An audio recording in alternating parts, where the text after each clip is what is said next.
Bueno, vamos a orar. Señor mi Dios y Padre Celestial, te adoramos, bendecimos tu nombre, te glorificamos y te damos gracias, Padre, por este día de reposo que nos has dado. Gracias, Señor, por todas las bendiciones que tú nos das. Gracias por la oportunidad de estudiar tu palabra una vez más, Señor, juntos en familia. Gracias por cada persona que nos escucha a través del internet. Gracias por tu palabra que nos la has dado para conocerte a través de ella, Señor, para ser nuestro alimento espiritual, para transformarnos, cambiarnos y hacernos crecer y conocerte más, Padre.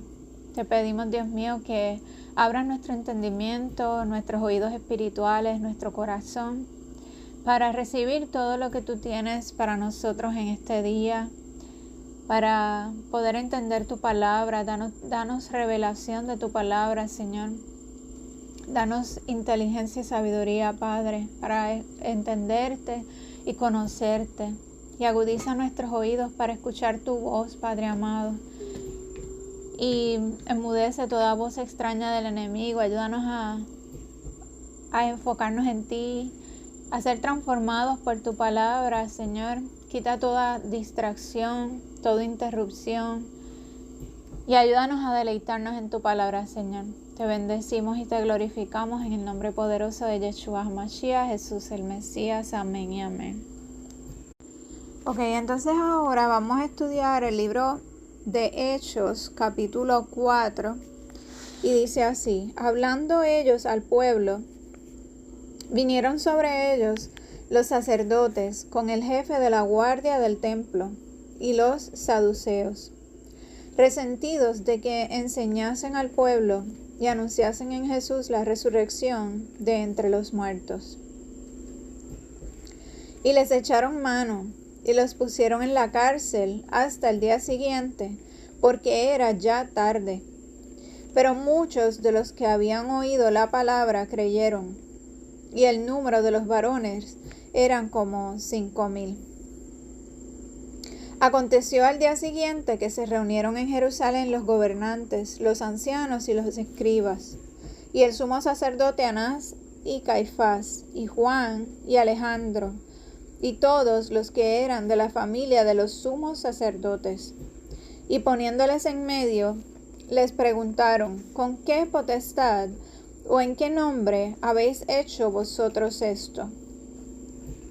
Entonces Pedro, lleno del Espíritu Santo, les dijo: gobernantes del pueblo y ancianos de Israel, puesto que hoy se nos interroga acerca del beneficio hecho a un hombre enfermo, de qué manera éste haya sido sanado, sea notorio a todos vosotros y a todo el pueblo de Israel, que en el nombre de Jesucristo, Yeshua el Mesías de Nazaret, a quien vosotros crucificasteis y a quien Dios resucitó de los muertos, por él este hombre está en vuestra presencia sano. Este Jesús, Yeshua, es la piedra reprobada por vosotros los edificadores, la cual ha venido a ser cabeza del ángulo. Y en ningún otro hay salvación, porque no hay otro nombre bajo el cielo dado a los hombres en que podamos ser salvos. Entonces, viendo el denuedo de Pedro y de Juan, y sabiendo que eran hombres sin letras y del vulgo, se maravillaban y les reconocían que habían estado con Jesús, Yeshua. Y viendo al hombre que había sido sanado, que estaba en pie con ellos, no podían decir nada en contra. Entonces les ordenaron que saliesen del concilio y conferenciaban entre sí, diciendo: ¿qué haremos con estos hombres? Porque de cierto, señal manifiesta ha sido hecha por ellos, notoria a todos los que moran en Jerusalén, y no lo podemos negar. Sin embargo, para que no se divulgue más entre el pueblo, amenacémosles para que no hablen de aquí en adelante a hombre alguno en este nombre.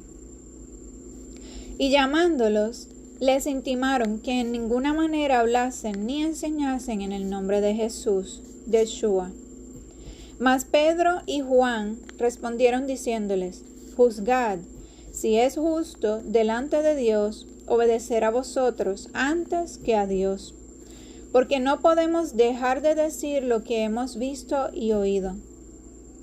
Entonces ellos les amenazaron y les soltaron, no hallando ningún modo de castigarles por causa del pueblo, porque todos glorificaban a Dios por lo que se había hecho, ya que el hombre en quien se había hecho este milagro de sanidad tenía más de 40 años.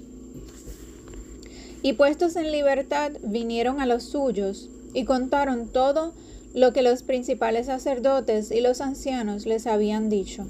Y ellos, habiéndolo oído, alzaron unánimes la voz a Dios y dijeron: Soberano Señor, tú eres el Dios que hiciste el cielo y la tierra, el mar, ¿El Dios? que hiciste el cielo y la tierra, el mar y todo lo que en ellos hay. Que por boca de David tu siervo dijiste: ¿por qué se amotinan las gentes? Esto es una cita bíblica. ¿Por qué? O sea, él está citando otro texto. Ahora viene una cita, un texto que viene del Antiguo Testamento. ¿Ok?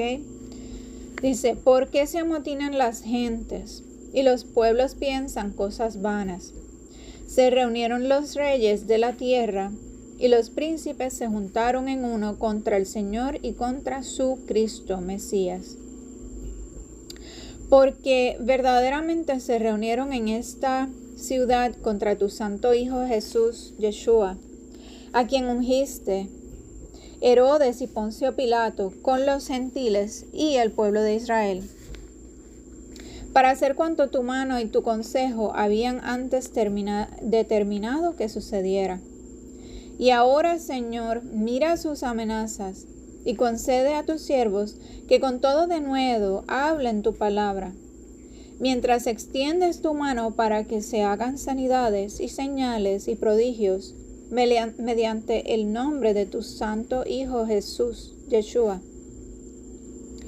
Cuando hubieron orado, el lugar en que estaban congregados tembló, y todos fueron llenos del Espíritu Santo, y hablaban con denuedo la palabra de Dios.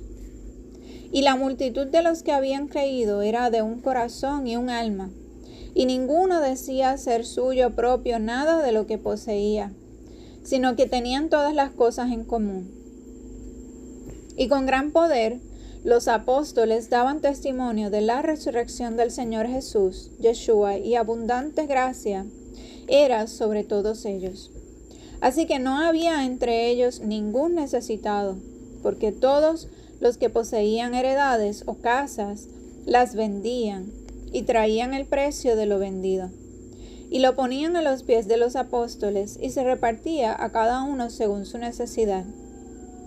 Entonces José, a quien los apóstoles pusieron por sobrenombre Bernabé, que traducido es hijo de consolación, levita, natural de Chipre, como tenía una heredad, la vendió y trajo el precio y lo puso a los pies de los apóstoles. Pero cierto hombre llamado Ananías, con Zafira su mujer, vendió una heredad y sustrajo del precio. ¿Vendió? Una heredad. Una heredad. Ajá. Su herencia. Vendió una heredad y sustrajo del precio, sabiéndolo también su mujer, y trayendo solo una parte, la puso a los pies de los apóstoles. Y dijo Pedro: Ananías, ¿por qué llenó Satanás tu corazón para que mintieses al Espíritu Santo y sustrajeses del precio de la heredad? Reteniéndola, ¿no se te quedaba a ti? Y vendida, ¿no estaba en tu poder? ¿Por qué pusiste esto en tu corazón? No has mentido a los hombres, sino a Dios. Al oír Ananías estas palabras, cayó y expiró. Y vino un gran temor sobre todos los que lo oyeron. Y levantándose los jóvenes, lo envolvieron y sacándolo lo sepultaron. Pasado un lapso como de 3 horas, sucedió que entró su mujer, no sabiendo lo que había acontecido. Entonces Pedro le dijo: dime, ¿vendisteis en tanto la heredad? Y ella dijo: sí, en tanto. Y Pedro le dijo: ¿por qué convinisteis en tentar al Espíritu del Señor? He aquí a la puerta los pies de los que han sepultado a tu marido, y te sacarán a ti. Al instante ella cayó a los pies de él y expiró. Y cuando entraron los jóvenes, la hallaron muerta. Y la hallaron muerta. ¿A quién? A la mujer que Ananías. Ajá. La mujer de, espérate. La mujer de Ananías, que se llama Zafira. ¿Ok? Al instante ella cayó a los pies de él y expiró. Y cuando entraron los jóvenes, la hallaron muerta, y la sacaron y la sepultaron junto a su marido. Y vino gran temor sobre toda la iglesia y sobre todos los que oyeron estas cosas. Ok, aquí en este capítulo estamos viendo, ¿verdad?, que hay un grupo de judíos que están queriéndole prohibir a Pedro y a Juan que sigan predicando en el nombre de Jesús, de Yeshua, y quieren tratar de ocultar, ¿verdad?, los milagros y que ellos están haciendo. En el capítulo anterior vimos que ellos hicieron un milagro de un hombre que no podía caminar, ¿verdad? Y le hicieron el milagro y el cojo, ¿verdad?, podía caminar después. Entonces todos los que estaban presentes estaban maravillados de lo que ellos habían hecho, y luego Pedro les predica a esa gente y le dice: ¿por qué nos están mirando a nosotros como si el poder sea de nosotros para sanar a este hombre? No fuimos nosotros, sino Dios. Y les habló de Jesús, de Yeshua, ¿verdad?, que él fue el que murió en la cruz y por su poder, ¿verdad?, luego de haber resucitado, es que ellos están haciendo estos milagros. Entonces, por eso dice, ¿verdad?, hablando ellos al pueblo, vinieron sobre ellos los sacerdotes con el jefe de la guardia del templo y los saduceos. O sea, ellos son los que están, dice, los sacerdotes con el jefe de la guardia del templo y los saduceos. Ellos son los que están tratando de prohibirle a Pedro y a Juan que hagan estas cosas y que prediquen, ¿verdad?, en el nombre de Jesús. Dice: resentidos de que enseñasen al pueblo y anunciasen en Jesús, Yeshua, la resurrección de entre los muertos. Dice que están resentidos. Acuérdate que ellos mataron a Jesús, a Yeshua, por envidia. Porque la gente los seguía a él y dejaron de seguirlos a ellos. ¿Ok? Entonces, pues ellos ahora tienen ese mismo resentimiento que le tenían a Jesús o a Yeshua, se lo tienen ahora a Pedro y a Juan. Están en contra de lo que predican. En su nombre, exactamente. ¿Ves? Y dice: y les echaron mano y los pusieron en la cárcel hasta el día siguiente porque ya era tarde. ¿Ok? Los metieron presos. Aquí estamos viendo que ya comenzó la persecución de todos los seguidores de Jesús, de Yeshua, el pueblo de Dios. ¿Okay? Lo estamos viendo que a Pedro y a Juan los metieron a la cárcel injustamente, solamente porque ellos estaban predicando en el nombre de Jesús, de Yeshua. ¿Ok? Pero muchos de los que habían oído la palabra creyeron, y el número de los varones era como 5,000. O sea que 5,000 personas escucharon. Bueno, 5,000 varones. Eso no cuenta a las mujeres y a los niños, ¿ok? O sea que eran más de 5,000 personas. Pudo haber sido 10,000 personas, ¿ok? Pudo haber sido 15,000 personas, ¿ok? Pero hombres eran 5,000. Y todos esos 5,000 creyeron en el mensaje de salvación a través de Yeshua. Aconteció al día siguiente que se reunieron en Jerusalén los gobernantes, los ancianos y los escribas, y el sumo sacerdote Anás y Caifás, y Juan y Alejandro, y todos los que eran de la familia de los sumos sacerdotes. Acuérdate que... De los sumos sacerdotes. Sí, acuérdate que ellos eran sumos sacerdotes por cierta cantidad de tiempo. Me parece que era por año o algo así. Y entonces pues uno era un sumo sacerdote un año y después iba el otro, pero era de la misma familia. ¿Ok? Entonces estos que menciona aquí, Anás, Caifás y probablemente Juan y Alejandro también. El sumo sacerdote hoy en día el Papa. No, el sumo sacerdote hoy en día es Jesús, Yeshua. Jesús. Sí, Yeshua es nuestro sumo sacerdote. El Papa, todo eso es un sistema religioso corrompido porque Dios nunca nombró a nadie de sumo sacerdote ni sacerdote que no proveniera de la familia de Leví, de los descendientes de la tribu de Leví. Todos, bíblicamente, todos los sacerdotes o sumos sacerdotes tenían que proceder de la tribu de Leví, que es una de las 12 tribus del pueblo de Israel, ¿ok? Y no podía ser de otra tribu, tenía que ser específicamente de la tribu de Leví. Cuando la Iglesia Católica crea el sistema de sacerdotes de ellos, del Papa y los obispos y los arzobispos y los sacerdotes y todas esas cosas, ninguno de ellos provenían de la tribu de Leví. Eso era Roma. Roma fue el que hizo todas esas cosas. Y Dios no llamó a ningún romano a ser sacerdote. ¿Ok? Tenían que ser judíos, no judíos, porque judíos es de la tribu de Judá. Tenían que ser del pueblo de Israel, de la tribu de Leví específicamente. ¿Ok?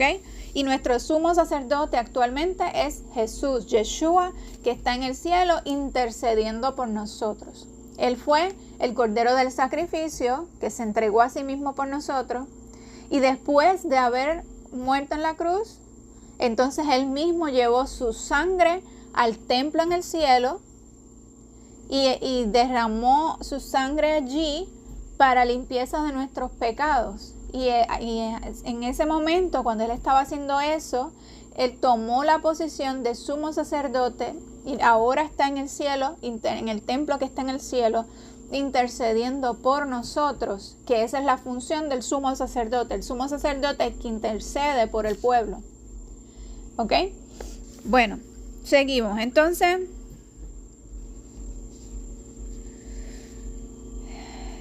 bueno, estaban los sumos sacerdotes allí y dice, y poniéndoles en medio, les preguntaron, ¿con qué potestad o en qué nombre habéis hecho vosotros esto? O sea, ellos están ahora interrogando a Pedro y a Juan y les están diciendo, ¿con qué poder ustedes están haciendo esto? ¿Con qué poder ustedes están predicando? ¿Con qué poder ustedes están haciendo milagros? ¿Verdad?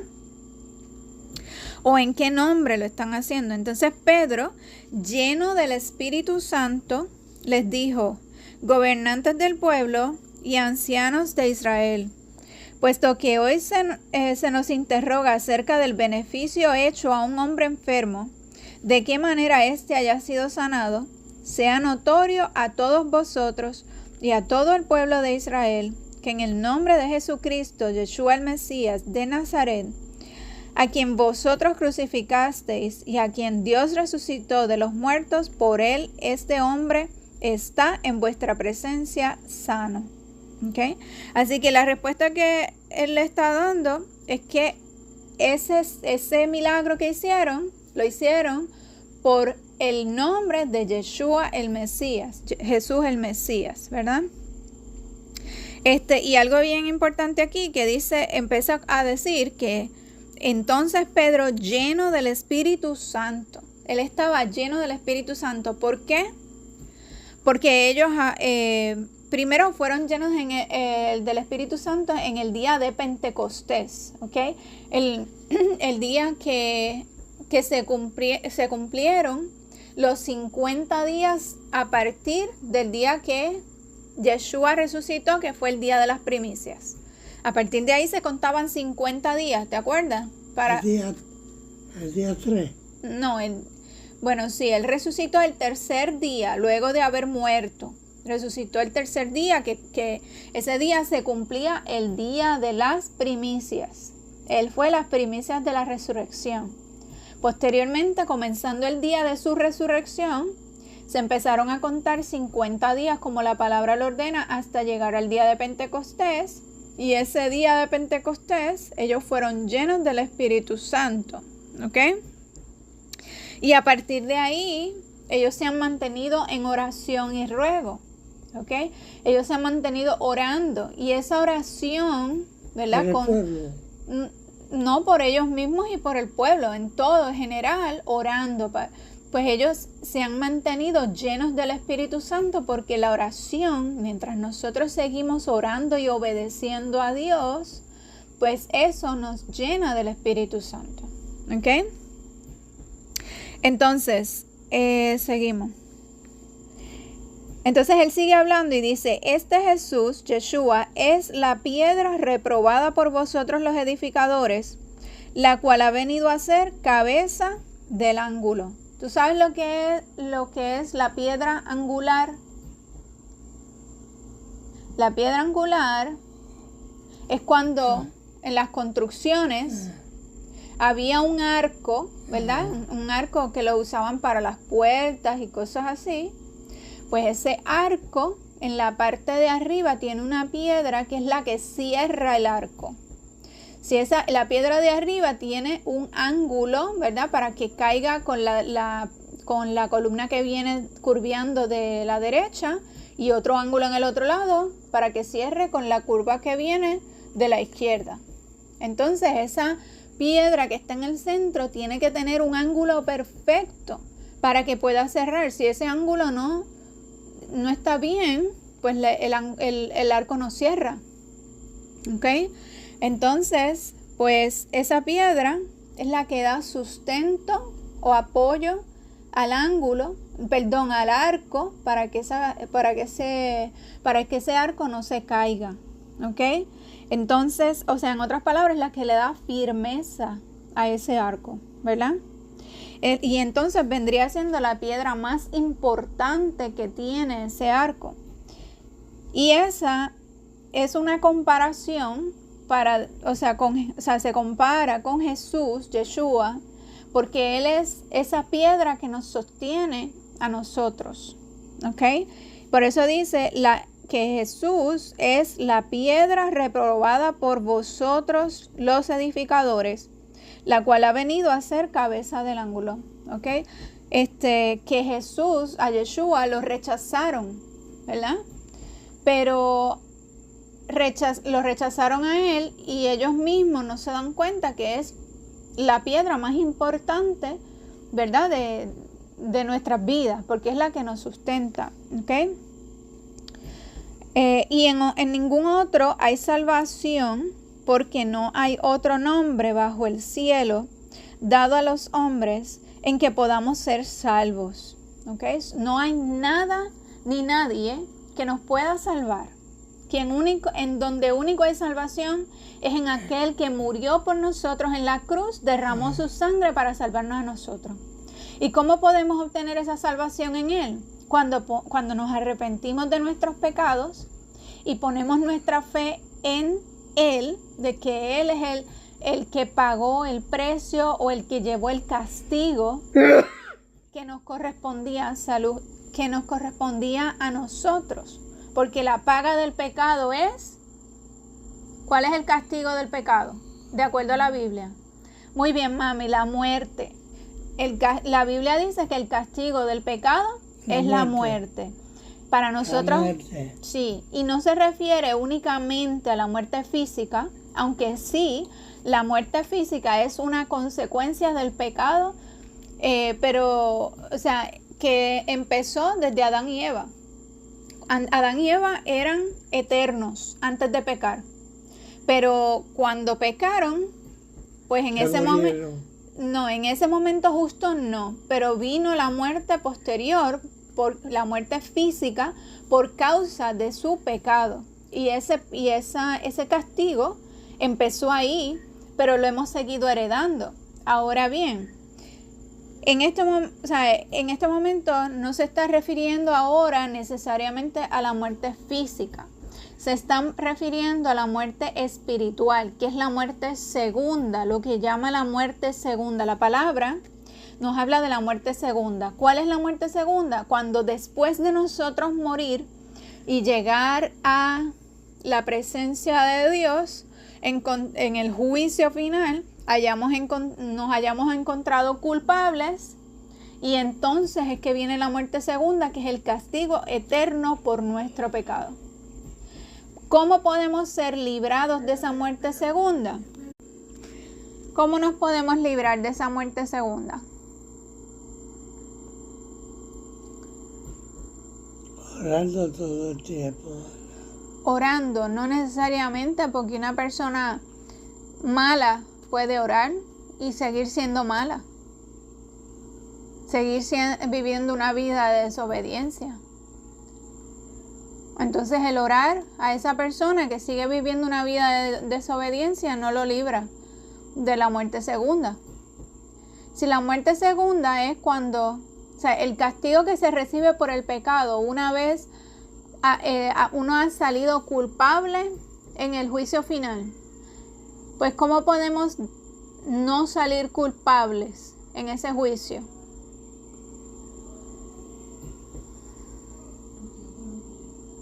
¿Cómo, mami?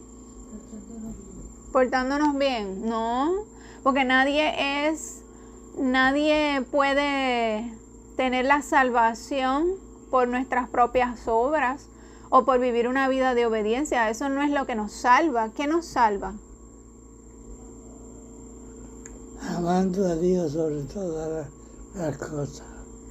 Amar a Dios, ok, eso es parte, pero no hay algo clave que me están dejando afuera. ¿Qué me ibas a decir, mami? Entonces, ¿qué? Lo que nos libra de la muerte segunda es únicamente nuestra fe en Jesús, en Yeshua. Porque Él fue el que murió por nosotros en la cruz. ¿Ok? Acuérdate que dijimos, el castigo del pecado es la muerte, refiriéndose a la muerte segunda. ¿Ok? Entonces, Él fue el que fue a la cruz a morir esa pena de muerte que nos tocaba a nosotros. ¿Entiendes? Él fue el que murió en la cruz, que viene siendo lo mismo a la silla eléctrica de hoy o a la cámara de gas. Para ese entonces era la cruz. Pues Él fue el que pagó ese castigo por nosotros. Si nosotros ponemos nuestra fe en Él, obtenemos la salvación, y cuando llegamos a ese juicio final, como cuando nos arrepentimos de nuestros pecados y creemos en Él, nuestro nombre es escrito en el libro de la vida.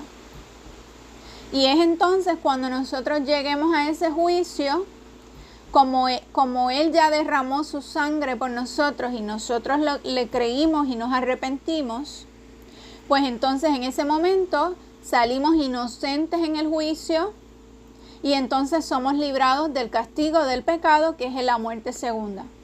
¿Ok? Pero nuestro nombre es escrito en el libro de la vida, cuando creemos en Él y nos arrepentimos. Pero un arrepentimiento verdadero lo que significa es un cambio de conducta. Quiere decir que en ese momento, cuando se escribe nuestro nombre en el libro de la vida, tenemos que de ahí en adelante cambiar nuestra manera de vivir. Si en el pasado éramos lo que fuera, que robábamos, que vivíamos en adulterio, que éramos borrachones, que éramos mentirosos, que cualquier cosa que fuéramos, pues todo eso tiene que cambiar. Ya nosotros no podemos seguir siendo así. Tenemos entonces que ahora vivir una vida de obediencia a su palabra, de obediencia a los mandamientos. De ahí en adelante vivir como Él vivió. Porque el que cree en Él, dice la palabra, que debe vivir como Él vivió. Y Él vivió una vida de obediencia. ¿Ok? Así que cuando nos arrepentimos y creímos en Él, Dios escribe nuestro nombre en el libro de la vida. Pero si de ahí en adelante nuestra manera de vivir no es una vida como Él vivió, corremos el riesgo de que borren nuestro nombre, ¿ok? Del libro de la vida. ¿Está bien? Y por eso, ¿verdad? Pues tenemos que vivir siempre velando por nuestra salvación con temor y temblor, dice la palabra.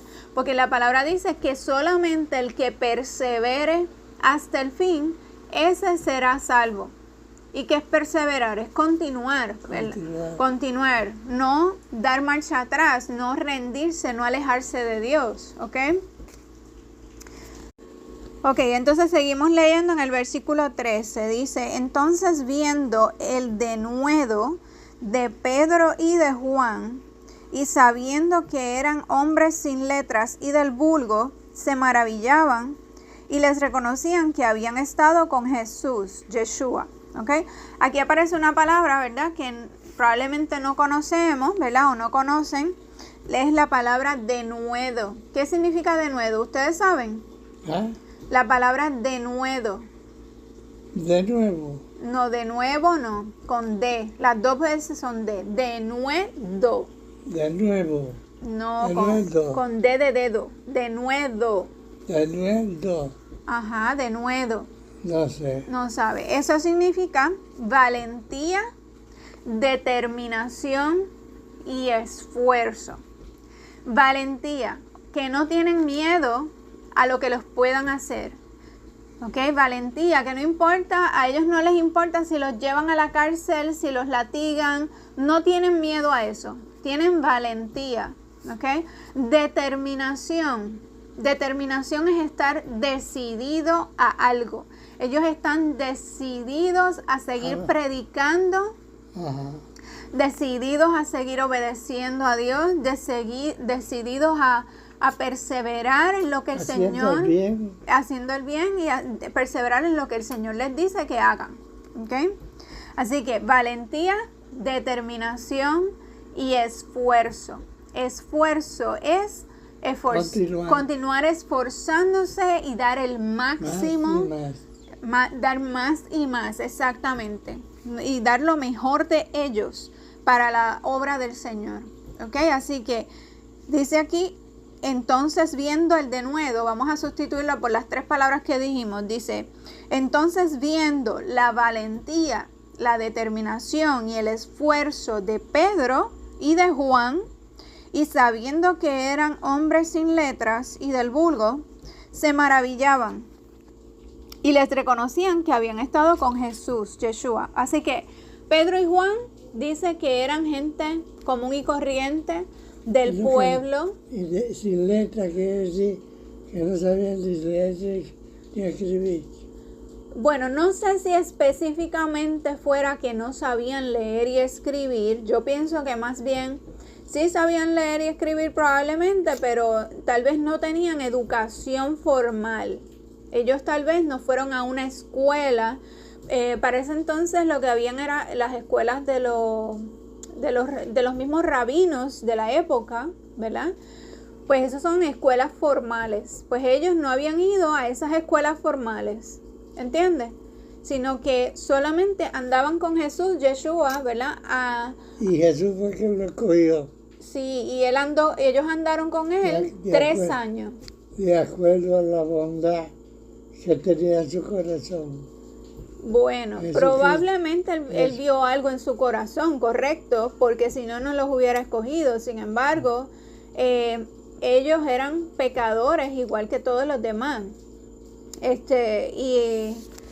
Y habían, entre ellos habían Mateo, si no me equivoco, era recaudador de impuestos, que era un oficio que la gente aborrecía, porque los recaudadores de impuestos le hacían la vida de cuadritos a la gente, porque venían a cobrarle los taxes, los impuestos, y el que no los tenía, pues lo los perseguían o no sé, o sea, los metían presos, me imagino yo, no estoy segura, ¿verdad? Lo que les hacían, pero siempre estaban cobrándoles dinero y no solamente les cobraban los taxes, también le añadían por encima de eso algo para ellos, ¿entiendes? O sea, si la persona debía 1,000 denarios de taxes o de impuestos, pues le cobraban 1,500 o 2,000 para ellos quedarse con una parte, ¿entiendes?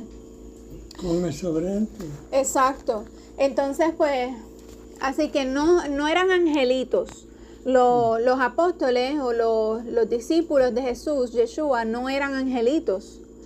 Pero Él los escogió aún siendo pecadores. Pero Él fue el que transformó sus vidas al Él ser su maestro, ¿verdad? Porque ellos caminaron con Él en la tierra 3 años. Y durante esos 3 años lo escucharon predicar, lo vieron hacer milagros, lo vieron sanar enfermos, lo vieron resucitar a Lázaro, lo vieron echar fuera demonios. Entonces, escuchar todas las enseñanzas de Él. Entonces, durante esos 3 años, esos discípulos fueron transformados, ¿entiendes? Y tuvieron un crecimiento y un aprendizaje. El único que no fue así fue Judas, que lo traicionó, que robaba. Él era el tesorero y él robaba de la bolsa, del dinero que se recaudaba, él robaba de ahí. Y después terminó entregando a Jesús, Yeshua, para que lo mataran. Así que lo traicionó. Él fue el único que no tuvo una transformación en esos 3 años, ¿ok? Entonces seguimos leyendo en el versículo 14. Y viendo al hombre que había sido sanado, que estaba en pie con ellos, no podían decir nada en contra. O sea, en otras palabras, ahí estaba el que ellos habían sanado. Por tanto, esa era la evidencia, ¿verdad? Estaba frente a ellos el hombre que habían sanado de forma milagrosa. Por tanto, ese hombre era la evidencia del poder de Dios que estaba en ellos, o sea, en Pedro y en Juan, por lo cual hicieron ese milagro, no con sus propias fuerzas, sino con el poder de Dios. ¿Okay? Así que no le podían decir nada en contra, dice aquí. Entonces dice, entonces les ordenaron que saliesen del concilio y conferenciaban entre sí diciendo, ¿qué haremos con estos hombres? Porque de cierto, señal manifiesta ha sido hecha por ellos, notoria a todos los que moran en Jerusalén, y no lo podemos negar. Sin embargo, para que no se divulgue más entre el pueblo, amenacémosles para que no hablen de aquí en adelante a hombre alguno en este nombre. ¿Okay? Así que estaban los líderes, ¿verdad? Me parece que seguimos hablando de los sacerdotes, el jefe de la guardia del templo y los saduceos, ¿verdad? Que es lo que dice al principio del capítulo. Pues ellos seguían, ellos estaban hablando y entre ellos, mira, ¿qué es lo que vamos a hacer con estos dos que están predicando en el nombre de Jesús, de Yeshua, y están haciendo milagros? ¿Qué es lo que vamos a hacer con ellos? Y entonces, pues entre todos acordaron que iban a amenazarlos, que iban a amenazar a Pedro y a Juan para que entonces ellos no siguieran predicando en el nombre de Jesús, en el nombre de Yeshua, y entonces, como quien dice, amedrentarlos para que ellos tuvieran miedo y pararan de predicar en el nombre de Yeshua. Así que llamaron a Pedro y a Juan, dice en el versículo 18, dice, y llamándolos, les intimaron que en ninguna manera hablasen ni enseñasen en el nombre de Jesús, de Yeshua. Mas Pedro y Juan respondieron diciéndoles, juzgad si es justo delante de Dios obedecer a vosotros antes que a Dios, porque no podemos dejar de decir lo que hemos visto y oído. ¿Okay? Así que ante la amenaza de ellos, no dice específicamente cuál es la amenaza, ¿verdad? Pero lo más seguro les dijeron, mira, si ustedes siguen predicando en el nombre de Yeshua, los vamos a matar, o los vamos a latigar, o los vamos a meter presos, algo así, ¿verdad? Y Pedro y Juan, que ya dijimos que tenían ¿qué? Valentía, determinación y esfuerzo, quiere decir que no tenían miedo ante ninguna amenaza que ellos le pudieran hacer, y les respondieron, ustedes nos pueden hacer, y esto lo estoy diciendo en mis propias palabras, ¿verdad? Nos pueden hacer a nosotros lo que ustedes quieran, pero nosotros tenemos que obedecer primeramente a Dios antes que a ustedes. Porque tenemos la responsabilidad con Dios de seguir predicando en su nombre, porque a eso fue que Dios nos llamó y no nos vamos a dejar amedrentar por ustedes. Así que háganos lo que ustedes quieran, pero vamos a seguir predicando. Ese, en palabras de nosotros, ¿verdad? Es más o menos lo que ellos les respondieron. Entonces,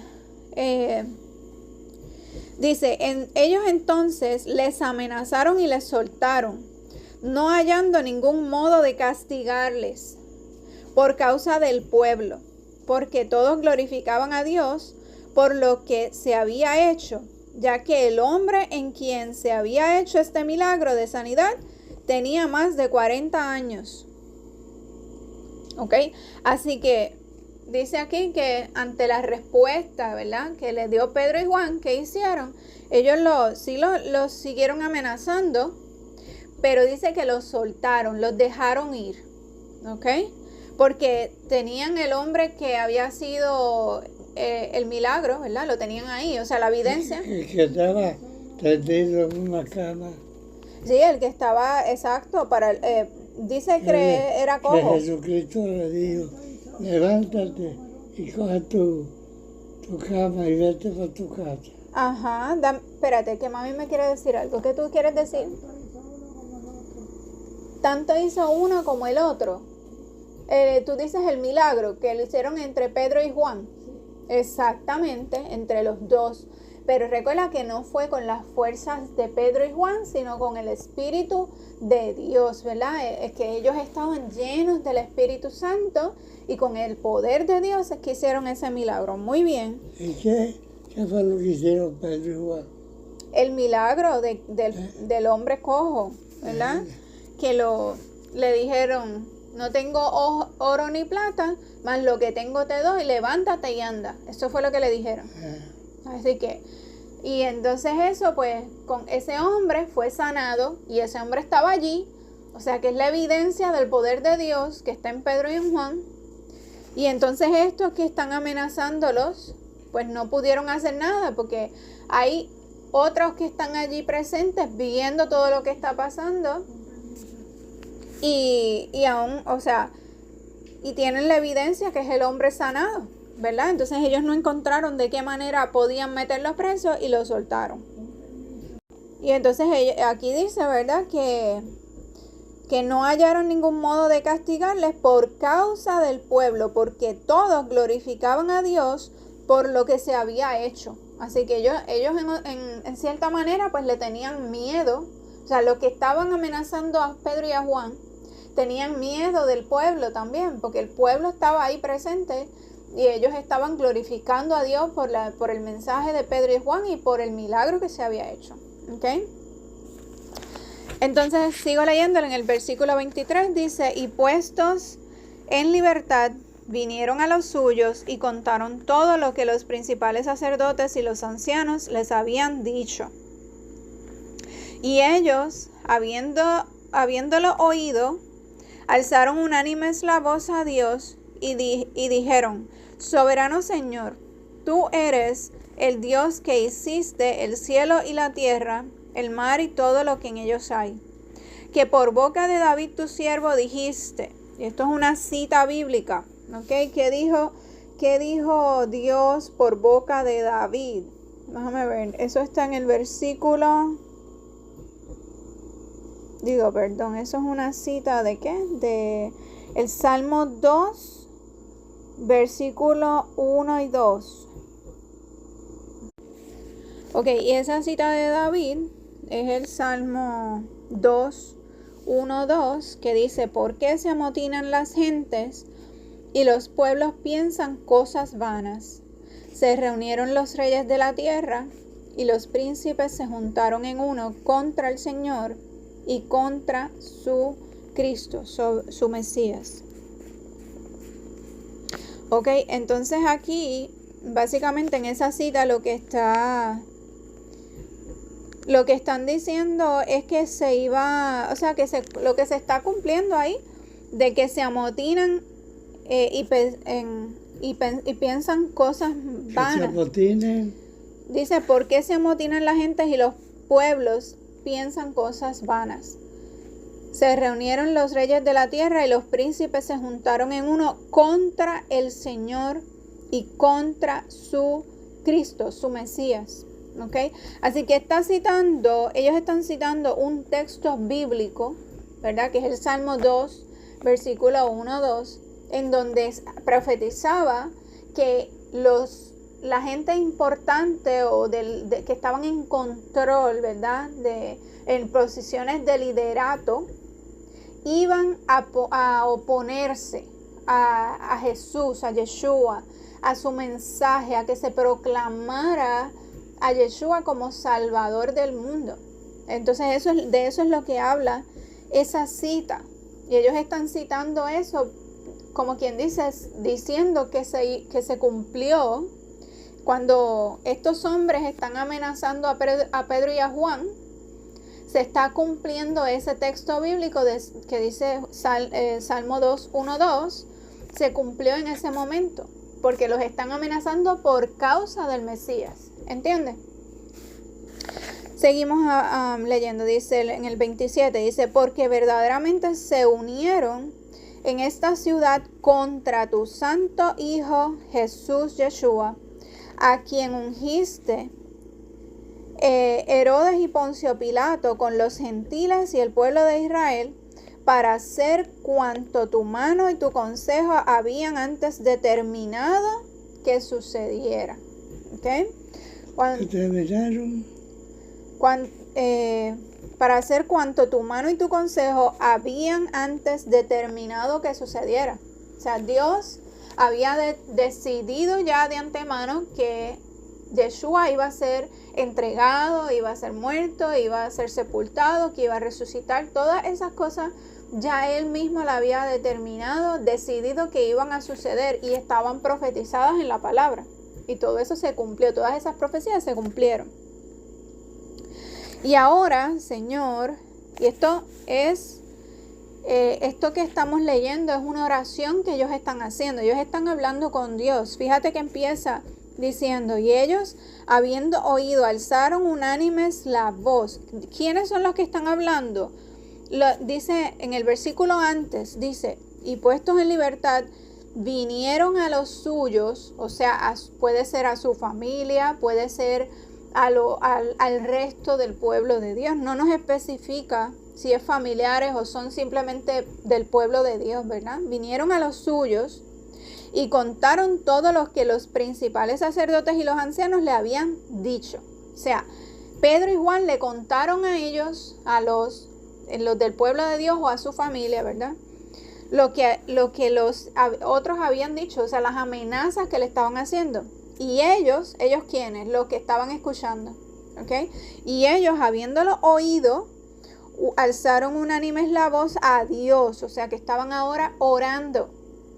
Y dijeron, soberano Señor, tú eres el Dios que hiciste el cielo y la tierra, el mar y todo lo que en ellos hay, que por boca de David tu siervo dijiste, y ahí dijeron esa cita, y siguen diciendo, porque verdaderamente se unieron en esta ciudad contra tu Hijo Jesús, Yeshua, a quien ungiste, Herodes y Poncio Pilato con los gentiles y el pueblo de Israel, para hacer cuanto tu mano y tu consejo habían antes determinado que sucediera. Y ahora, Señor, ellos siguen orando, están orando, y ahora, Señor, mira sus amenazas y concede a tus siervos que con todo denuedo, que significa valentía, determinación y esfuerzo, que con toda valentía, determinación y esfuerzo hablen tu palabra, mientras extiendes tu mano para que se hagan sanidades y señales y prodigios mediante el nombre de tu santo Hijo Jesús, Yeshua,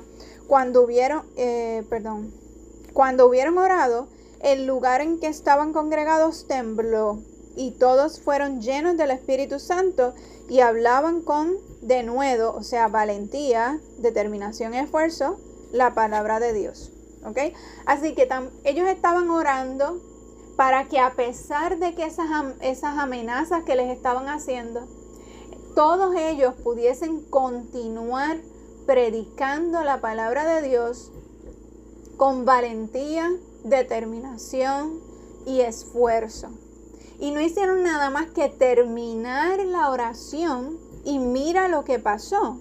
En el versículo 30, tembló la tierra. Exactamente, en el versículo 31 dice: cuando hubieron orado, el lugar en que estaban congregados tembló, y todos fueron llenos del Espíritu Santo y hablaban con denuedo la palabra de Dios. Hablaban con valentía, determinación y esfuerzo. Ellos oraron para que todos ellos, todo el pueblo de Dios que estaba ahí reunido, fueran llenos de valentía, determinación y esfuerzo. Y tan pronto terminó la oración, tembló la tierra y todos fueron llenos de valentía, determinación y esfuerzo para predicar la palabra del Señor.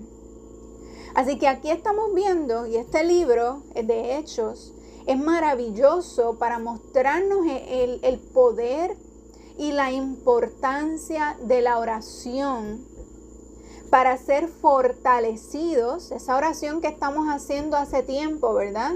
De Señor, fortalécenos para poder ser fieles a ti hasta el último momento de nuestras vidas y no negar tu nombre, ¿verdad? Pues ellos estaban aquí haciendo esa oración. Ellas estaban orando: Señor, fortalécenos, llénanos de valentía, que no tengamos miedo, llénanos de determinación, que podamos estar decididos a continuar predicando tu palabra. Llénanos de esfuerzo, de fuerza para poder continuar y no rendirnos. No importa que nos latiguen, que nos metan en la cárcel, que nos maten, que enfrentemos lo que tengamos que enfrentar, pero que podamos continuar esforzándonos por predicar tu palabra, pase lo que pase, hasta que lleguemos a morir por ti. Y tan pronto ellos terminaron esa oración, tembló de tierra y todos fueron llenos de esa fortaleza y esa valentía del Señor para predicar, no importando lo que pasara. Y este libro es clave, porque ahora mismo el pueblo de Dios está siendo perseguido en diferentes partes del mundo en una escala muy similar a esta y hasta peor, que los están matando literalmente. Hay personas que los están matando en algunos países ahora mismo por predicar la palabra de Dios. Y aunque de este lado del mundo todavía no ha llegado tanto de esa manera, pero aún así, como quiera, en diferentes escalas, estamos siendo perseguidos el pueblo de Dios por causa de la palabra del Señor. ¿Ok? Y eso cada vez va a ir en aumento. La persecución contra el pueblo de Dios va a aumentar.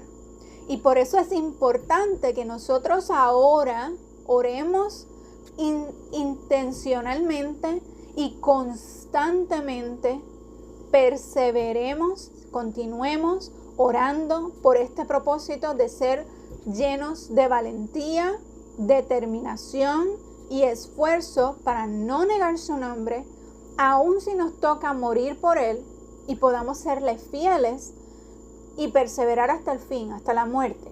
Como la palabra nos dice, solamente el que persevere hasta el fin, ese será salvo. Versículo 32 dice: y la multitud de los que habían creído era de un corazón y un alma, y ninguno decía ser suyo propio nada de lo que poseía, sino que tenían todas las cosas en común. Y con gran poder los apóstoles daban testimonio de la resurrección del Señor Jesús, Yeshua, y abundante gracia era sobre todos ellos.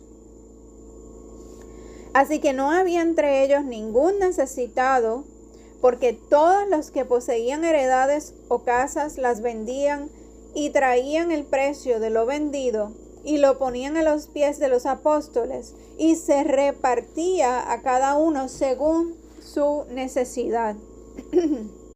Así que como ellos todo lo que tenían lo vendían y el dinero que recaudaban lo repartían entre todos por igual. Entre todos. Los apóstoles. Sí, los apóstoles y todos los que se habían convertido, todos los creyentes, los seguidores de Dios, ¿verdad? O sea, todo lo que recogían.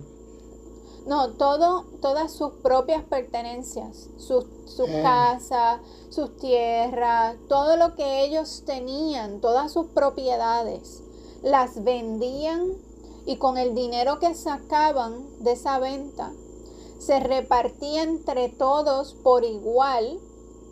Eso quiere decir que nadie tenía demasiado ni nadie tenía escasez, sino que todos tenían lo mismo, ¿ok? Entonces, nadie pasaba hambre porque todos tenían lo mismo, la misma cantidad, no tenían exceso, sino todos tenían lo necesario, ¿ok? Entonces, tenían un fondo común. Sí, o sea, se repartía todo equitativamente entre todos. No había egoísmo, porque ahora mismo vivimos en una sociedad egoísta. Eso es comunismo. Es la base del comunismo, tienes razón, en donde todos se supone que tengan lo mismo. Pero el problema del comunismo es que uno se lo coge.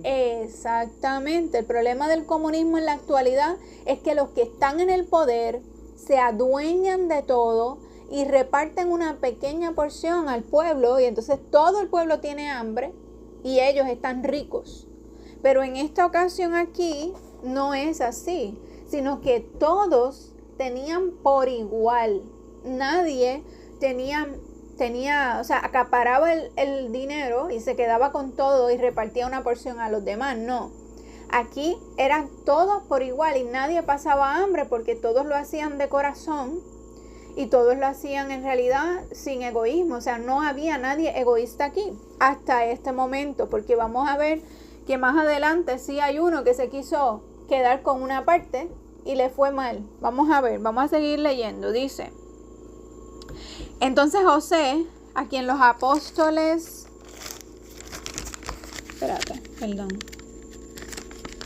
a quienes los apóstoles pusieron por sobrenombre Bernabé, que traducido es hijo de consolación, levita, natural de Chipre, como tenía una heredad, la vendió y la trajo el precio y lo puso a los pies de los apóstoles. O sea, todavía sí, ¿verdad?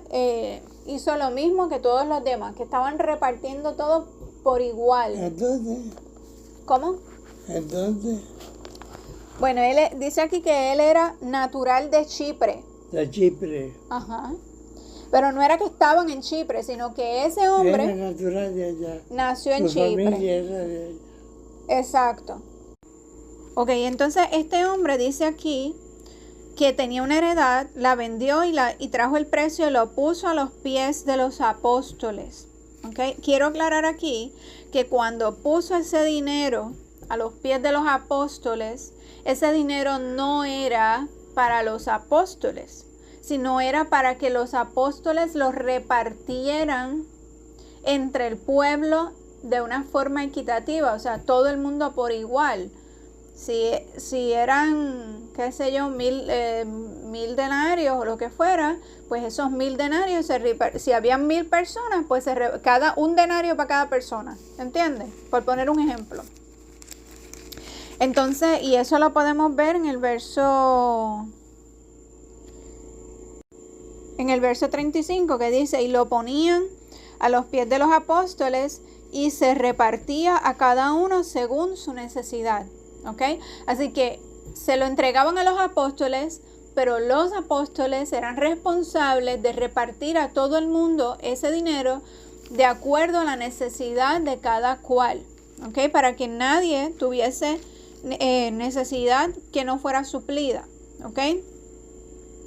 Entonces, sigo leyendo. un pedacito del capítulo 5, que es como continuación de esto, y no lo quiero dejar incompleto. Dice: pero cierto hombre llamado Ananías, con Safira su mujer, vendió una heredad y sustrajo del precio. O sea, sustrajo significa que sacó una parte. O sea, vendió lo que fuera, la heredad que tenía, y de ese dinero que sacó, vamos a decir, si sacó 100 denarios, pues se quedó con 50, y entonces los otros 50 se los entregó a los apóstoles, ¿verdad? Pues dice: sustrajo del precio, sabiéndolo también su mujer. O sea que los dos se pusieron de acuerdo, el marido y la mujer, que eran Ananías y Safira, se pusieron de acuerdo, y trayendo solo una parte, lo puso a los pies de los apóstoles. Y dijo Pedro: Ananías, ¿por qué llenó Satanás tu corazón para que mintieses al Espíritu Santo y sustrajeses del precio de la heredad, reteniéndola? O sea, si te quedabas con ella, con la heredad, no se te quedaba a ti. O sea, si tú te quedabas con ella, no era tuya, ¿verdad? Y vendida, no estaba en tu poder. O sea, si tú la vendías, tú tenías el dinero, ¿verdad? Porque, o sea, era tuyo y la vendiste, y como quiera el dinero era tuyo, ¿verdad que sí? Ok. Pues dice: ¿por qué pusiste esto en tu corazón? No has mentido a los hombres, sino a Dios. ¿Ok? ¿Por qué se quedó con la mitad? Porque en su corazón vemos que había amor por el dinero, ¿ok? Cuando él él vendió su heredad para entregar supuestamente a los apóstoles, porque está haciendo algo, porque lo ve de los demás. Los demás están haciendo eso, pues yo lo tengo que hacer. Tal vez se sintió en compromiso de hacer eso porque ve a los demás que lo están haciendo. Se sintió obligado a hacer eso, pero en realidad en su corazón no tenía la nobleza o la sinceridad de entregar ese dinero con el mismo corazón que lo estaban entregando los demás. ¿Ok?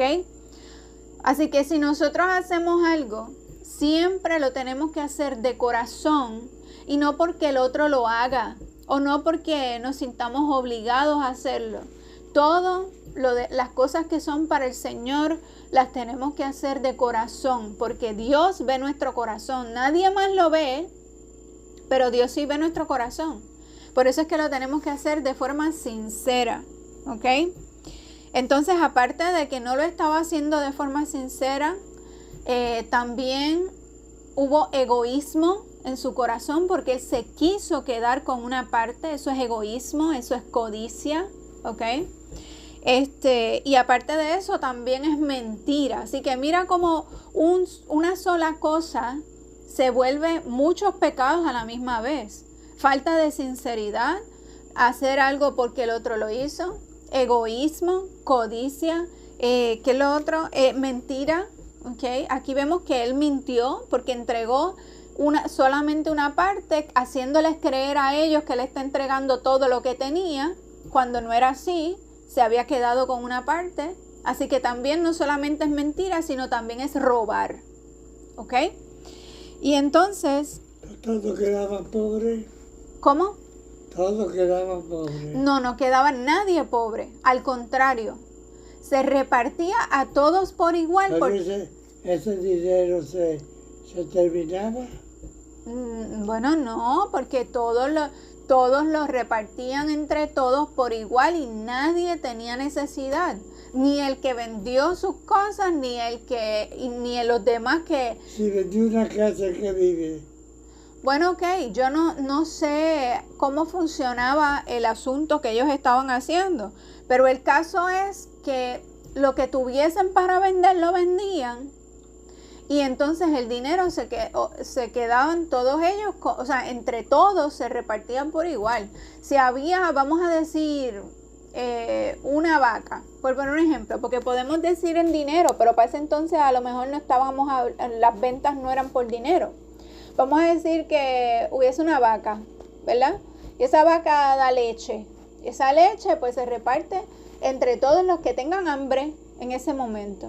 Si se mata una vaca, ¿verdad? Para comer esa carne, pues se reparte la comida entre todos los que están ahí y tienen hambre. O sea, pero esa vaca no existe. Bueno, está bien, pero existe el becerro, el hijo de ese. Entonces, ¿en qué se siguen multiplicando, papá? ¿Cómo se sigue multiplicando? Pues, ¿cómo que cómo? ¿Tú sabes de campo? ¿Tú sabes de campo cómo se siguen multiplicando los animales? Porque se siguen cruzando vacas con toros y siguen pariendo... Sí, animales sí. Pero si tú tienes $100,000 y lo repartes entre todos.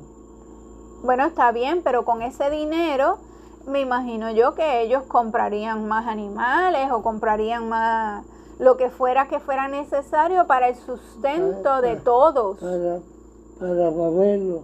Claro, para continuar produciendo y que todos tuvieran de todo. ¿Entendiste? Una cooperativa. Exactamente, entre todos producían, entre todos se ayudaban, entre todos se alimentaban, entre todos se apoyaban y no había nada de nadie. Lo que había era de todos. Aquí en esta casa, sí, si a uno le hacía falta arroz y yo tenía habichuela, te daba habichuela, tú me dabas arroz. Exacto, entre todos se ayudaban. Aquí no hay nada de nadie, ¿verdad que no? Aquí todos los... Y todo el mundo, ¿verdad que sí? ¿Sabes? Y nos ayudamos. Pues así mismo era en ese momento. Ellos se ayudaban entre unos a otros. Ahora bien, pues este hombre quiso quedarse con una parte y eso fue mentir, robar y todo lo que ya dijimos, ¿verdad? Entonces, algo importante que podemos ver aquí... Eso fue como que el que se cogía el dinero de los apóstoles. Exacto, como Judas, que robaba del dinero que ellos tenían y además de eso traicionó a Jesús, a Yeshua. Con eso compró un campo que le llamaron campo de sangre. Y se suicidó ahí, se quitó la vida, exactamente.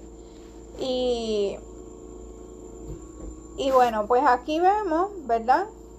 En el versículo 3, que dice: Ananías, ¿por qué llenó Satanás tu corazón para que mintieses al Espíritu Santo? Y entonces más adelante, en el versículo 4, dice: no has mentido a los hombres, sino a Dios. Así que aquí podemos ver, este es un versículo clave, en donde podemos ver que el Espíritu Santo es Dios.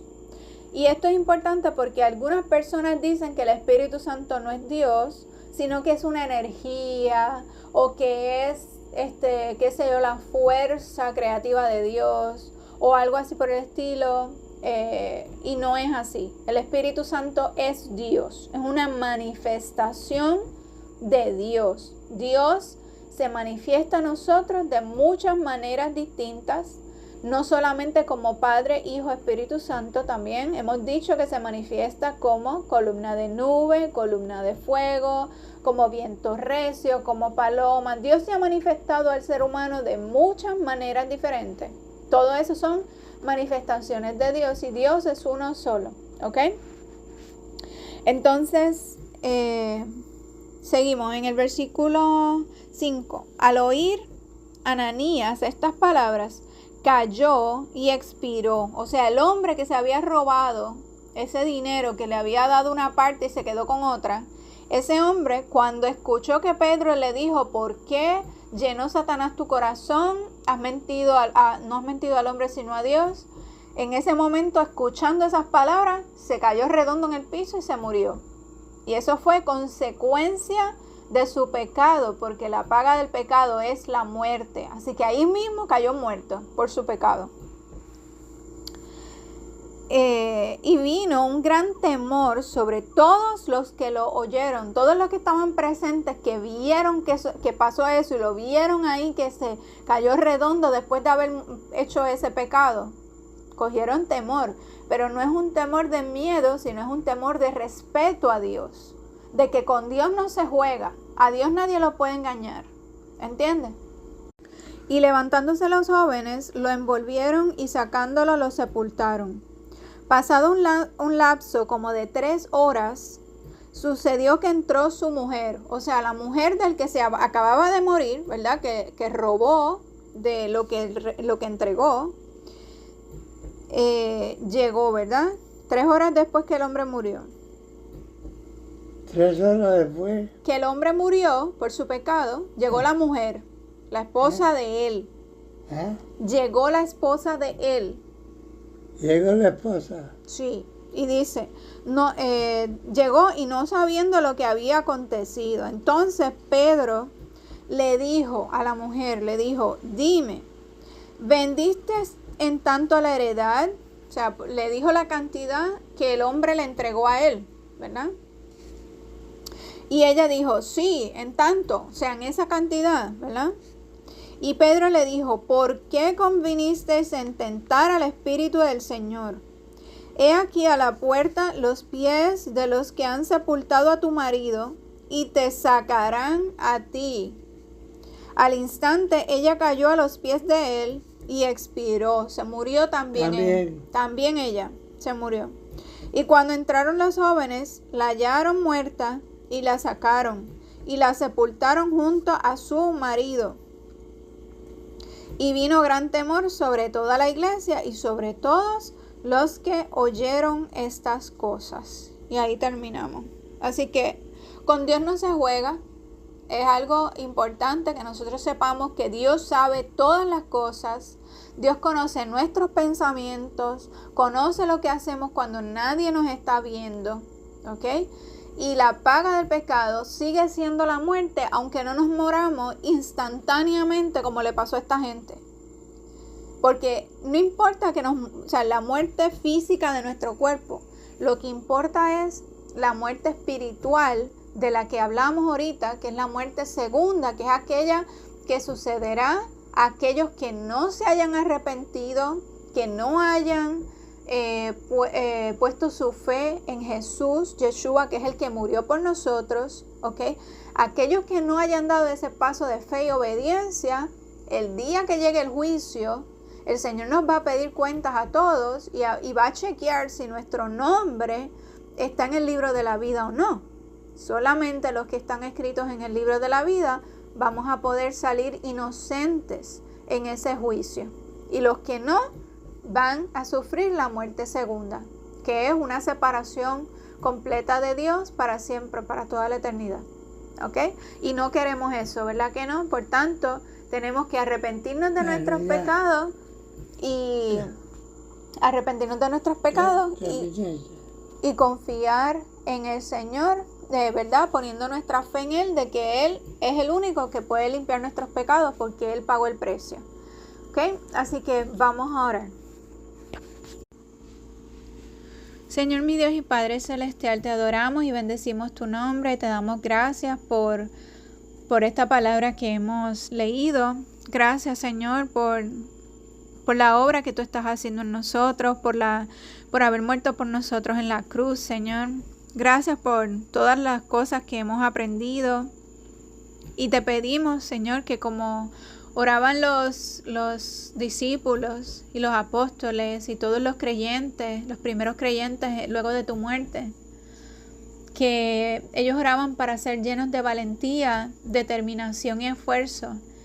Asimismo, Señor, nosotros te pedimos que nos llenes a nosotros de valentía, determinación y esfuerzo, que quites de nosotros todo miedo, todo temor, toda preocupación, toda ansiedad, y que nos ayudes a confiar en ti, que aumentes nuestra fe para poder ser fieles a ti, nunca negar tu nombre, ser fieles en lo poco y en lo mucho cada día de nuestra vida, desde hoy, Señor, no esperando que suceda la persecución que se espera en un futuro, sino hoy nosotros poder ser fieles a ti, diariamente ser fieles a ti, para que entonces, como ya lo hemos practicado todos los días, en un futuro, si es que llega a nosotros y nosotros tenemos que vivir eso, podamos ser fieles a ti Aún a pesar si nos toca enfrentar esa persecución o esa muerte por tu nombre. Ayúdanos a ser fieles diariamente, a ser llenados de tu poder, de tu Espíritu Santo, de esa valentía, determinación y esfuerzo para no negar tu nombre, Señor. Queremos ser fieles, queremos poder llegar a tu presencia. Te pedimos, Señor, que perdones nuestros pecados. Reconocemos que somos pecadores. Te pedimos que nos lleves al arrepentimiento verdadero, que nos cambies, que nos transformes, que nos limpies, que nos purifiques con tu fuego. Que quemes toda maldad que haya en nosotros, Señor, con el fuego de tu presencia. Y que nos ayude, Señor, a cada día a ser más como tú. Sabemos que nosotros somos barro y que no nos podemos dar forma a nosotros mismos, sino que tú eres el alfarero que nos da forma y nos hace de la forma que tú quieres. Por tanto, te pedimos que nos moldees a tu imagen y semejanza, que nos ayudes a cada día a ser más como tú, Señor, a morir a nuestros propios deseos, a nuestros pecados, Señor, para que puedas vivir tú en nosotros y que tú nos dirijas por el camino correcto, Señor, que tú nos muestres el camino a seguir y fijas tus ojos sobre nosotros. Cumple tu propósito en nosotros y límpianos de nuestro pecado, Señor. Y ayúdanos a estar fortalecidos y a estar haciendo tu voluntad para cuando tú llegues nos encuentres haciendo tu voluntad, Señor. Y escribe nuestro nombre en el libro de la vida para que cuando lleguemos a ese juicio final, nuestro nombre esté inscrito en el libro de la vida y no tengamos que pasar por la muerte segunda, sino que podamos entrar en tu presencia y vivir contigo eternamente, Señor. Te damos gracias, Señor, y te pedimos que nos llenes de tu presencia, que nos guardes, que nos protejas, que nos libres del mal, a nosotros, a nuestra familia y a todo aquel que nos está escuchando a través del internet y a todo tu pueblo, Señor. Te adoramos y te bendecimos en el nombre poderoso de Yeshua HaMashiach, Jesús el Mesías. Amén y amén. Gracias, Dios.